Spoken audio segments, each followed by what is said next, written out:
Tado Blindos žūties praėjo net 137 metai. Apie jį sukurti filmai, spektakliai, miuziklai, parašytos knygos. Įvairiomis formomis vis atgimstantis mitas apie svieto lygintoją. Apie viską šiame video. Tadas Blinda gimė 1848 metais Luokės parapijos Kinčiulių kaime. Šią datą pavyko nustatyti pagal išlikusius įrašus Luokės bažnyčios knygoje. Tado tėvas buvo Viekšnių dekanato eigulys, valdė maždaug 40 hektarų žemės, o jų namuose stovėjo didžiulis laikrodis. Visa tai anuomet bylojo apie pasiturintį gyvenimą. Kai būsimam svieto lygintojui sukako 20 metų, motina jam užrašė visą ūkį. Tais pačiais metais Tadas vedė gretimo kaimo merginą Barborą Viktoravičiūtę. Susituokė su ją Luokės bažnyčioje. Pora susilaukė 3 dukterų – Onos, Ievos ir Marijonos.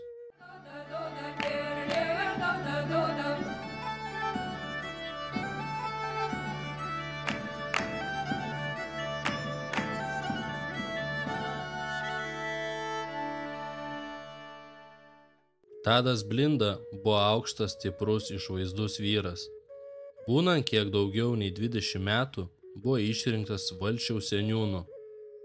Bet būsimų legendų herojui ūkininkauti visai nerūpėjo. Išnuomojęs paveldėtas žemes, jis su keliais bendraminčiais plėšikavo Telšių, Šiaulių ir Raseinių apskrityse. Manoma, kad viena iš priežasčių pastūmėjusi Tadą į girią buvo jo motinos paleistuvystė, o labiausiai jo motinos romanas su kunigu. Na, brolau, man atrodo atėjo laikas. Koks laikas? Karaliauti. Tu matei kada nors karaliaujantį ubagą? Ne. Aš tau jį parodysiu. Socialinis banditizmas yra protesto forma būdingiausia valstietiškoms visuomenėms. Socialiniai banditai – tai keršytojai, kovotojai už tiesą, kuriuos valdžia laiko paprasčiausiais nusikaltėliais, o valstietiška visuomenė, pasiilgusi teisybės, jais žavisi. Blindos įvaizdis atsirado gerokai vėliau, nei gyveno jis pats, ir neturėjo nieko bendro su tikrove. Blindos amžininkų raštuose plėšiko paveiksle nėra nei svieto lyginimo, nei kitokio heroizmo. 1867 metų policijos raporte teigiama, kad plėšikų gauja, kurioje buvo ir pats Tadas Blinda, svilindama vieno valstiečio kūną degančiais šiaudais ir smaigstydama į adatas, iš jo išreikalavo 13 sidabrinių rublių. Vogti arklius ano meto valstiečio akimis buvo vienas rimčiausių nusikaltimų.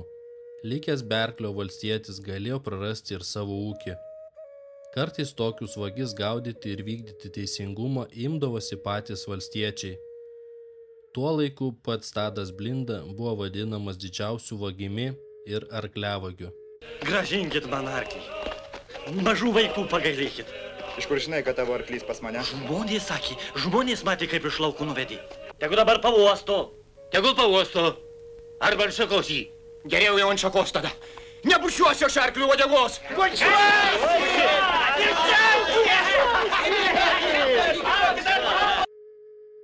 1877 balandžio 22 dieną Tadas Blinda atėjo į Luokės turgų. Avėdamas naginės, paklaustas kodėl jas avi, paaiškino, kad gaudydamas žuvį persidūrė koją. Tačiau vietiniai kalbėjo, kad per vieną plėšikavimą jam buvo peršauta koja. Po turgaus Blinda vaišinosi netoli bažnyčios veikusioje Luokės smuklėje, kur susirinkę vyrai nutarė jį pamokyti. Pamoka baigėsi žiauriomis muštynėmis. Žmonės įmušė tol, kol įsitikino, kad jis nebeprisikels. Tadas Blinda buvo palaidotas nešventintoje Luokės kapinių savižudžių vietoje. Nebuvo jokio heroizmo, svieto lyginimo, tik vagystės, plėšikavimai iš paprastų valstiečių. kurie ir padėjo tašką Bivainės girios Razbaininkėlio Tado Blindos istorijoje. Tiek baltas žagareles kalnos blizguoja, tiek baltas žagareles kalnos blizguoja, verkia tevelys sena.